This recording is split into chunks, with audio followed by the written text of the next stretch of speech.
Welcome to the campus of Mississippi State University, where it's a Monday afternoon and really a slow, lazy news time on Monday afternoon. Not much going on in Bulldog country, is there, Steve? Yeah, especially after a bye week. Plenty. Our bye week plans were wrecked this weekend. The long day of us sitting around being lazy and watching college football turned into a work day, and that's why we're here, Dave. We love what we do, but the reality of it is it has been an interesting 72 hours for Mississippi State fans. Well, more than 72 hours. You yourself broke the story last Wednesday, doing some research on the possibility that John Cohen was looking at Auburn. By Friday, we were putting some stories together, and then it was just a matter of monitoring it. Yes, we know what's going on. We have a pretty good idea, but we're not going to leap out there and say something because things can fall through at the last minute. Well, we did have some advanced knowledge, David, but we operate with a little bit of discretion because, what if you put that out there and then John Cohen removes his name from consideration? And so we were very sensitive with the information. And, by the time we got into Friday morning, the word was everywhere. We were prepared, obviously, as we had multiple stories ready to go today. But I never thought we'd see this day, though, to be quite honest with you. It's like even when Scott Strickland left, we knew that he was ambitious and at some point potentially could maybe have designs on being the commissioner someday. And so in order to do that, he was going to have to leave here. But I think most of us felt like John Cohen may be a lifer, much like Larry Templeton was. I will disagree with you slightly because knowing John, and I've known him since he was a redshirt freshman here in 1987, he burns the candle at three ends is the way I always put it. And even he admitted to friends when he took the job as athletic director, he did not think he was going to be a super long-termer just because he put so much into it. And he put everything he had into this job. He leaves Mississippi State in a good situation. But the fact that he's leaving is still going to rub a few people the wrong way. Of course, people understand Greg Byrne moving on, and they knew that Scott was also, as you said, ambitious, looking for it. This is a little different because he's been nothing but Bulldog all his life. Yeah, player, coach, administrator, and maybe that factored into the decision a little bit too. I mean, he has been here for so long, and of course he moves up the coaching ranks. He was GA at Missouri and went to Florida, and then became the head coach at Northwestern State, succeeding Jim Wells. And then on his way, obviously, and ultimately to Kentucky and then eventually Mississippi State. And, this is a long time to stay in one place. And I think maybe that's part of it, too. But the reality of it is it's behind us now, and we're now looking forward. We appreciate John Cohen's contributions to Mississippi State athletics. And now we look forward to a new era. I guess our prayers and support are with Dr. Mark Keenum and everybody involved with this decision because it's a very important decision. And we want to give our thanks to the people in the MSU administration, not just athletics, but the university, because we were buzzing them pretty good all weekend about what's going on. And Dr. Keenum, of course, was in the Dakotas, got back yesterday, in the office today, which probably had a lot to do with the finalization of Cohen's decision there. And, of course, the PR staff, Sid Salter, Checky Harrington, and the crew, they've been fielding the calls right and left because this is now a university matter. You're hiring the top administrator in the athletic department, a guy who runs a multi-million-dollar operation for the university. So, the next hire, Mike Nemeth was ahead of the game. We have the hot list on our website now. Where do you think this goes? All right, let's start it this way. Do you feel a time crunch on this decision? No, absolutely not. Because, State, there's no emergent hiring decision to be made other than this one. Mike Leach will get next year, barring something just completely unforeseen. You just hired basketball coaches, baseball coaches in great shape. So there's no pending hire imminent. So it's about taking your time to get it right rather than just making a hire. And so I don't think they'll drag this thing along, but I do think they'll take their time, talk to a lot of people. I know it'd be really easy to go out. There's a couple names on our list, and our fans would love to have to go do that. But Dr. Keenum owes it to himself and to the university to be very deliberate and thorough in this search and then bring in the right individual to champion Mississippi State athletics into a new era. You, I, and the staff on Gene's page will all be writing the same story, essentially, that, yes, it's not an urgent decision because so much of the nuts and bolts stuff is either underway, taking care of itself. The Humphrey Coliseum renovation project, that's not going to slow down because of this. We're in front of Davis Wade Stadium. The planning phases for further additions to the west side, the south end zone, that's not to the point of money being involved yet, so that can still be stay on target as it is. State needs nothing really urgent right now. I guess the biggest decision Bracky Brett will have now as interim AD, besides what's his choice of coffee to put in the staff buildings now, would be the bowl game. other than that, everything could be on cruise control for a little while here.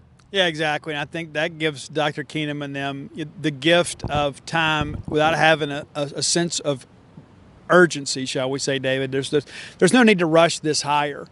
But I think you could. I think you could wrap it up in a week. There are certain candidates out there that are very qualified that would love to have this job, but I think it behooves you to take your time, be very deliberate with this. And I have a lot of confidence in Dr. Keenum. Mississippi State has thrived under his leadership and direction, and I feel confident that he will make a good hire. And I think it's interesting. Went back and researched every athletic director in Mississippi State history, dating all the way back to 1903. I wasn't here. I want that stressed. No, David was selling popcorn in the stands. We didn't pop the corn. We had to make it in kettles at home. Nevertheless, the majority of the time, Mississippi State has promoted from within. Now, David, prior to college football becoming a big business, the athletic director was basically a glorified PE coach, right? I mean, he coached football, basketball, and baseball, and then ran the athletic department, which basically meant that he passed out the uniforms and gave everybody water. I mean, there wasn't a lot to it. Things changed an awful lot. Duty Noble, of course, served as 2 stints as Bulldog athletic director, but it was really after Duty Noble retired when college football became bigger business. And so when you look more recently, 5 of the last 6 athletic directors at Mississippi State were hired from within. Right. Now, I don't think State takes that track this time. I think number one, you don't have an AD and waiting candidate like maybe you did with Greg Byrne or Scott Strickland, and John Cohen for that matter. But I think Mark Keenum will hire someone that he is comfortable with. Now, because of the fact that he has been on the College Football Playoff Committee, he's been the president of the SEC presidents, I think he is more wired in today than he ever has been at any point in his career with college athletics. And so it will be somebody that I think he has a pre-existing relationship with. And you raise a good point there. The hires from within has advantages, but has disadvantages too, especially now because college sports and college football in particular is about to undergo a major change. Name, image, likeness is already making its presence felt in college sports. You have the pending expansion of the Southeastern Conference.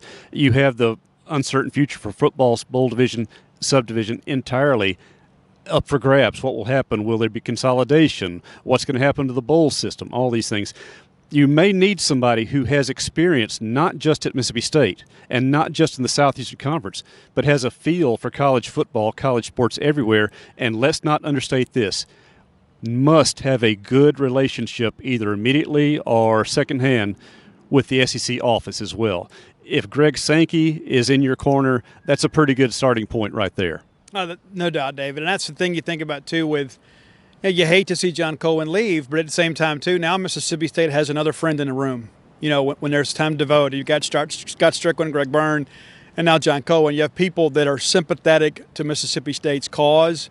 And so when it comes time to vote, the Bulldogs are going to be well represented in some respects. I'm sure some fans would say, well, they didn't love Mississippi State enough to stay. That doesn't mean that they can't be an ally politically for Mississippi State when the time comes. I think that's an important aspect of it. But the reality of it is, David, is that this is not a day that anybody looked forward to in many respects. But, there's been a lot of fence sitters about John over the years, too. And there were some people that never really wanted him to be an athletic director. But the reality of it is he did a good job for Mississippi State. And I don't know that he could have ever done a job to satisfy everybody, but nobody ever would. But I'm very grateful for John's friendship and his contributions to Mississippi State. I will go back to something Greg Byrne told me not long after he left State. When I was talking to him, he said, I wasn't AD long enough to make everybody mad at me. That's just part of the job. It's going to happen, especially you're going to make your coaches, even the ones you hire, mad. You're going to make the fans mad when you do things, whether it's reseating Humphrey Coliseum, changing Polk Emmett Stadium, all those things are going to happen.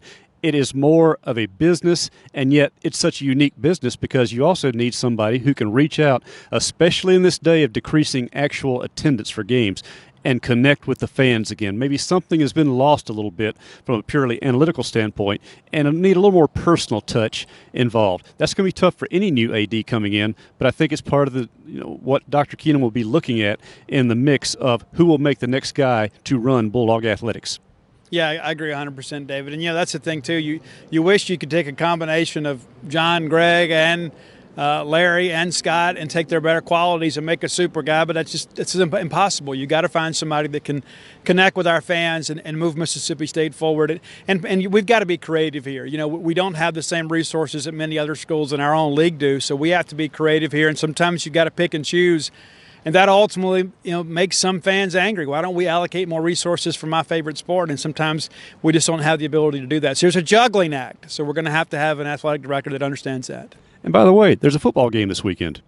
Oh yeah, right. We're going to play it right back here. I don't know what side of the stadium John Cohen will sit. I have a hunch you won't be sitting anywhere in the stadium at this point. The visiting AD box is like right there. So that'd be interesting. But I don't think John will be here. But and that's probably for the best. But the reality of it is Mississippi State's got to go play a very important football game this weekend against a team that struggled, but a team that's got players. As Mike Leach just told us, they've got players. It's just a matter of Mississippi State's got to go out there and play football. If not, you could see a re-energized Auburn team that saw their coach fired today show up here and really give Mississippi State all they want and then some.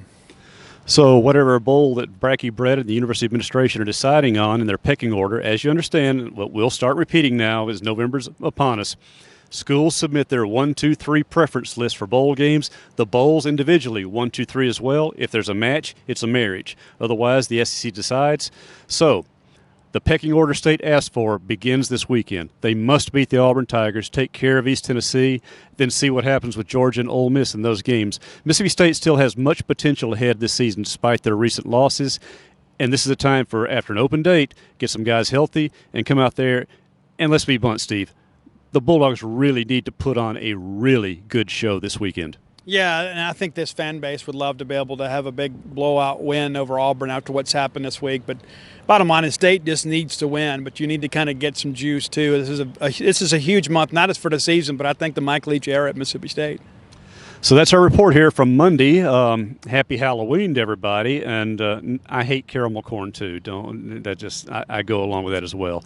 So, but of course, Mike Nemeth will now have the transcript up from Mike Leach's press conference. We did discuss the issue. I'll have a follow-up story. Robbie Falk had our press conference thread. Plenty of coverage going on, a lot to talk about, but that's just means that we're back to work here in Bulldog Country. For Steve Robertson, this is David Murray and the rest of our Genes Page staff. It's a busy week ahead. Stay tuned. We got a lot for y'all to follow.